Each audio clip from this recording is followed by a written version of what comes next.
ಅಂತ YouTube channel study with ಪರಶುರಾಮ್ಗೆ ಸ್ವಾಗತ ಅಂತ ಹೇಳ್ತಾ 2025-26 ಶೈಕ್ಷಣಿಕ ಸಾಲಿನಲ್ಲಿ ನಾವು ಈ ವರ್ಷವೂ ಕೂಡ ನಿಮಗೆ ಎಡಿಟ್ ಮಾಡಿರ್ತಕ್ಕಂಥ PDF ಕೊಡ್ತಾ ಇದ್ದೀವಿ. ಸೊ ಸೇತು ಬಂದದ್ದು ರೆಡಿ ಮಾಡಿದ್ದಾರೆ, ಓಕೆನಾ.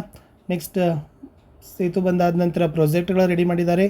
ಜೊತೆಗೆ ಸೊ FA 1ರಿಂದ 4ರವರೆಗೂ ಪ್ರಶ್ನೆ ಪತ್ರಿಕೆಗಳನ್ನು ಕೂಡ ರೆಡಿ ಮಾಡಿದ್ದಾರೆ. ಆಮೇಲೆ ಲೆಸನ್ ನೋಟ್ಸ್ಗಳು ಕೂಡ ನಿಮಗೆ ಸಿಗ್ತವೆ, ಓಕೆನಾ.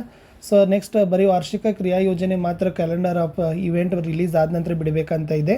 ಸೊ ಅದನ್ನು ಕೂಡ ಯಾರಿಗೆಲ್ಲ ಈ ಎಡಿಟ್ ಮಾಡಿರ್ತಕ್ಕಂಥ PDF ಬೇಕಲ್ಲ ಅವರು ಬೇಕಾದವರು ಈ ನಂಬರ್ಗೆ 9964050759. ಸೊ ಜಸ್ಟ್ ಓನ್ಲಿ ತಾವೇನು ಮಾಡಬೇಕಪ್ಪ ಅಂತಂದರೆ ವಾಟ್ಸಪ್ಪಲ್ಲಿ ಒಂದು ಮೆಸೇಜ್ ಮಾಡಿ. ಸೊ ಕಾಲ್ ಮಾಡಲಿಕ್ಕೆ ಹೋಗಬೇಡಿ ದಯಮಾಡಿ, ಓಕೆ. ಸೊ ನಾವು ನಿಮ್ಗೆ ಏನು ಮಾಡ್ತೀವಿ, PDF ಶೇರ್ ಮಾಡ್ತೀವಿ, ಓಕೆನಾ. ಇದು ಕೂಡ ಸೇತು ಬಂದ ಶೈಕ್ಷಣಿಕ ಅವಧಿ 2025-26 9ನೇ ತರಗತಿ ತೃತೀಯ ಭಾಷೆ ಹಿಂದಿಯಲ್ಲಿ ರಚನೆ ಮಾಡಿರ್ತಕ್ಕಂಥ ಒಂದು PDF ಇದೆ. ಇದರಲ್ಲಿ ನಾನು ಕೇವಲ ನಿಮಗೆ ಬುನಾದಿ ಸಾಮರ್ಥ್ಯ ಮತ್ತು ಪೂರ್ವ ಪರೀಕ್ಷೆ ಪ್ರಶ್ನೆ ಪತ್ರಿಕೆ ಮತ್ತು ಉತ್ತರ ಪತ್ರಿಕೆಗಳನ್ನು ಕೊಡ್ತೀನಿ. ಸಾಫಲ್ಯ ಪರೀಕ್ಷೆದು ನೆಕ್ಸ್ಟ್ ವೀಡಿಯೋದಲ್ಲಿ ಲೈನಪ್ ಮಾಡ್ತೀನಿ. ಸೊ ಫಸ್ಟ್ ಇದು ಬುನಾದಿ ಸಾಮರ್ಥ್ಯಗಳನ್ನು ನಾವು 8ನೇ ತರಗತಿಯ ಬುನಾದಿ ಸಾಮರ್ಥ್ಯಗಳ ಮೇಲೆ ಪ್ರಶ್ನೆ ಪತ್ರಿಕೆಯನ್ನು ರಚನೆ ಮಾಡ್ತೀವಿ. ಸೊ 8ನೇ ತರಗತಿಯ ಬುನಾದಿ ಸಾಮರ್ಥ್ಯಗಳ ಪಟ್ಟಿ ಹೀಗಿದೆ. वर्णमाला और 12 खड़ी के अक्षरों को पहचान कर लिखना, 2-3 अक्षर वाले शब्दों को पढ़ना और लिखना, हिंदी व्याकरण के बारे में जानकारी प्राप्त करना, उसमें वचन, लिंग, संज्ञा, विलोम शब्द, पर्यायवाची शब्द, विशेषण, सर्वनाम, अनेक शब्दों के लिए एक शब्द, विराम चिन्हों को पहचानना आदि. नेक्स्ट अनुवाद करना, सरल शब्दों को वाक्यों में प्रयोग करना और हिंदी गिनती को लिखना और पढ़ना, सरल वाक्यों की रचना करना और पढ़ना, कविताओं को रागबद्ध तरीके से गायन करना, ಪಾಠ या कहानी को पढ़ाना, ಹಿಂದಿ ಪತ್ರ ಲೇಖನ ಅಂತಕ್ಕಂಥದ್ದು ಒಟ್ಟು 10 ಸಾಮರ್ಥ್ಯಗಳನ್ನು ಬುನಾದಿ ಸಾಮರ್ಥ್ಯಗಳನ್ನು 8ನೇದಿತ್ತು, ಅದನ್ನು 9ನೇದಿಗೆ ನಾವು ತೊಗೊಂಡಿದ್ದೀವಿ. ಸೊ ಇವಾಗ ನೋಡೋಣ ಪೂರ್ವ ಪರೀಕ್ಷೆ ಪ್ರಶ್ನೆ ಪತ್ರಿಕೆ 2025-26. ಸೊ ನಾವೇನು ಮಾಡಿದ್ವಿ, ಪ್ರತಿ ಬುನಾದಿ ಸಾಮರ್ಥ್ಯಗಳ ಮೇಲೆ 2 ಪ್ರಶ್ನೆಗಳನ್ನು ಹಾಕಿದ್ದಾರೆ. ಸೊ ಮೊದಲ ಬುನಾದಿ ಸಾಮರ್ಥ್ಯದ ಮೇಲೆ ಮೊದಲ ಪ್ರಶ್ನೆ ಇತ್ತು, ಹಿಂದಿ ವರ್ಣಮಾಲಾ ಲಿಖಿಯೇ. ಸೊ ಹಿಂದಿ ವರ್ಣಮಾಲಾದಲ್ಲಿ ಸ್ವರ, ವ್ಯಂಜನ ಮತ್ತು ಸಂಯುಕ್ತ ಅಕ್ಷರಗಳನ್ನು 3 ಕೂಡ ಬರೀತಕ್ಕಂಥದ್ದು ಅಪೇಕ್ಷೆ ಮಾಡಿದ್ದಾರೆ. 2ನೇ ಪ್ರಶ್ನೆ ಕೂಡ ಅದು 1ನೇ ಬುನಾದಿ ಸಾಮರ್ಥ್ಯದ ಮೇಲೆ ಇರತಕ್ಕಂಥದ್ದು, ನಿಮ್ನ ವ್ಯಂಜನಕ್ಕೆ 12 ಖಡಿ ಪಂಕ್ತಿ ಲಿಖಿಯೇ. ಸೊ ಬಳ್ಳಿ ಸಾಲುಗಳನ್ನು ಬರೀಬೇಕು.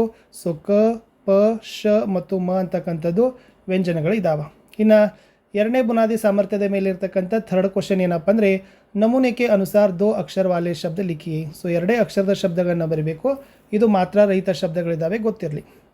ಇನ್ನು ಅದೇ ಥರ 4ನೇ ಪ್ರಶ್ನೆ ಕೇಳಿದರು, ನಮೂನೆಗೆ ಅನುಸಾರ 3 ಅಕ್ಷರ ವಾಲೆ ಮಾತ್ರ ಶಬ್ದ ಲಿಖಿಯೇ, ಅಂದರೆ ಮಾತ್ರ ಸಹಿತ ಶಬ್ದಗಳನ್ನು ಕೇಳಿದ್ದಾರೆ. ಸೊ ಪ್ರಜ್ವಲ ಅಂತ ಇದೆ. ಸೊ ಈ ತನ್ನಾಗಿರ್ತಕ್ಕಂಥದ್ದು ಏನು ಮಾಡಬೇಕಪ್ಪ ಅಂತಂದರೆ, ಕರುಣ ಆಗಿರ್ಬೋದು, ಓಕೆ, ವಿಲೋಮ್ ಆಗಿರ್ಬೋದು, ಒಟ್ಟು 3 ಅಕ್ಷರದ್ದು ಮಾತ್ರ ಸಹಿತ ಶಬ್ದಗಳನ್ನು ಬಾಲಕ್ ಅಂತಕ್ಕಂಥ ಒಂದು 3 ಬರಲಿಕ್ಕೆ ಹೇಳಿದ್ದಾರೆ. ಇನ್ನು 5ನೇ ಪ್ರಶ್ನೆ, ಬಡಾ ಶಬ್ದಕ ವಿಲೋಮ್ ರೂಪ ಹೇ ಅಂತ ಕೇಳಿದ್ದಾರೆ. 6ನೇದು ರೋಟಿ ಶಬ್ದಕ ಅನ್ಯವಚನ ರೂಪ ಹೇ. 7ನೇದು ಶಿಶು ಶಬ್ದಕ ಪರ್ಯಾಯವಾಚ್ಯ ಶಬ್ದ ಹೇ. 8ನೇದು ಬಾಲಕ್ ಶಬ್ದಕ ಅನ್ಯಲಿಂಗ ರೂಪ ಹೇ ಅಂತಕ್ಕದ್ದನ್ನು ಕೇಳಿದ್ದಾರೆ. ಸೊ ಇಷ್ಟು ಸಿಂಪಲ್ ಆಗಿರ್ತಕ್ಕಂಥ ಪ್ರಶ್ನೆ, ಯಾಕಂದರೆ ಥರ್ಡ್ ಲ್ಯಾಂಗ್ವೇಜ್ ಇದೆ, ಅದನ್ನು ಕೂಡ ನೆನಪಿಟ್ಕೊಂಡು ಪ್ರಶ್ನೆ ಪತ್ರಿಕೆಯನ್ನು ರೆಡಿ ಮಾಡಬೇಕು. 9ನೇಯ ಪ್ರಶ್ನೆ ಇತ್ತು, ಅಪ್ನಿ ಮಾತೃಭಾಷೆ ಮೇ ಅನುವಾದ ಕಿಸಿಯೇ, ಅಪ್ನಾ ದತ್ತಕ್ ಪುತ್ರ ಖೋಕರ್ ತಿಮ್ಮಕ್ಕ ಬಹುತ್ ದುಃಖಿ ಹುಯಿ ಅಂತ ಇದೆ. ಆಮೇಲೆ 10ನೇ ಪ್ರಶ್ನೆ ಏನತ್ತಪ್ಪ ಅಂದ್ರೆ, ಉನೇ ಅಪ್ನೆ ಬಚ್ಚೋಂ ಕಿ ತರಹ ಪ್ರೇಮ್ ಸೆ ಪಾಲಾ ಪೋಸ ಅಂತಕ್ಕಂಥದ್ದು ಕೂಡ ಇಂಪಾರ್ಟೆಂಟ್. ಇದು ಕೂಡ ಅನುವಾದ ಮಾಡಲಿಕ್ಕೆ ಕೇಳಿದರು. ಇನ್ನು 11ನೇ ಪ್ರಶ್ನೆ, ವಾಕ್ಯೊಮ್ಮೆ ಪ್ರಯೋಗ ಕಿಸಿಯೇ, ಪಸೀನಾ ಬಹಾನ ಕೇಳಿದ್ದಾರೆ, ತಬಿಯತ್ ಇದೆ. ಇನ್ನು 12ನೇ ಪ್ರಶ್ನೆ, ದೇವನಾಗರಿ ಅಂಕೋಮೆ ಲಿಖಿಯೇ, 85 ಮತ್ತು 34 ಇದೆ. ಸೊ ಇದನ್ನು ದೇವನಾಗರಿ ಅಂಕಗಳಲ್ಲಿ ಬರೀಬೇಕಿತ್ತು.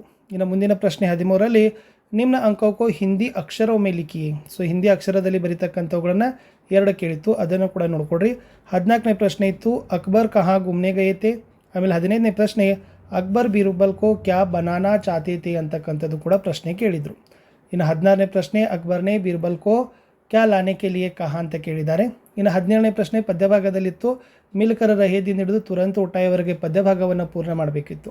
ಇನ್ನು 18 ಆಮೇಲೆ 19 ಇವೆರಡು ಪ್ರಶ್ನೆಯನ್ನು ಒಂದು ಗದ್ಯ ಭಾಗದ ಮೇಲೆ ಕೇಳಿದ್ದೀವಿ. ಇಲ್ಲಿ ಕಬೀರದಾಸರವರ ಬಗ್ಗೆ ಗದ್ಯ ಭಾಗ ಇದೆ. ಸೊ ಏನಿತ್ತು, ಕಬೀರದಾಸ್ ವಾನಿ ಕೆ ಡಿಕ್ಟೇಟರ್ ಥೇ, ನೀರು ನೀಮಾ ನಾಮಕ್ ಮುಸಲ್ಮಾನ್ ಜುಲಾಹೆ ಪರಿವಾರ ಮೇ ಉನ್ಕಾ ಪಾಲನ್ ಪೋಷಣ ಹುವಾ, ಸಹಜತಾ ನಿರ್ಭೀಕತಾ ಉನ್ಕೆ ಕಾವ್ಯಕ್ಕೆ ಪ್ರಮುಖ ಗುಣ ಹೇ ಅಂತ ಕೇಳಿದ್ದಾರೆ. ಇದರಲ್ಲಿ 18ನೇ ಪ್ರಶ್ನೆ ಇತ್ತು, ಕಬೀರದಾಸ್ ಕ ಜನ್ಮ ಕಿಸ್ ಪರಿವಾರ ಮೇ ಹುವಾ. ಆಮೇಲೆ ಕಬೀರದಾಸ್ಗೆ ಕಾವ್ಯಕ್ಕೆ ಪ್ರಮುಖ ಗುಣ ಕ್ಯಾ ಹೇ ಅಂತ ಕೇಳಿದ್ದಾರೆ. ಇನ್ನು ಲಾಸ್ಟ್ 20ನೇ ಕ್ವಶನ್ ಏನಿತ್ತು ಅಂದ್ರೆ, 2 दिन की छुट्टी मांगते हुए प्रधानाध्यापक के नाम एक छुट्टी पत्र लिखी ಅಂತಕ್ಕಂಥದ್ದು. ಸೊ ಪ್ರಶ್ನೆ ಪತ್ರಿಕೆಗಳಲ್ಲಿ ನಾವು ಅದನ್ನು ಇಟ್ಟಿದ್ದೀವಿ. ಇನ್ನು ಈ ಥರದೇ ಒಂದು ಕೀ ಆನ್ಸರ್ ಸೀಟನ್ನು ಕೂಡ ನಾವು ನಿಮಗೆ ಈ ಥರ ಕೊಡ್ತೀವಿ. ಸೊ ಸೇತು ಬಂದ ಪೂರ್ವ ಪರೀಕ್ಷಾ ಉತ್ತರ ಪತ್ರಿಕಾ 2025-26.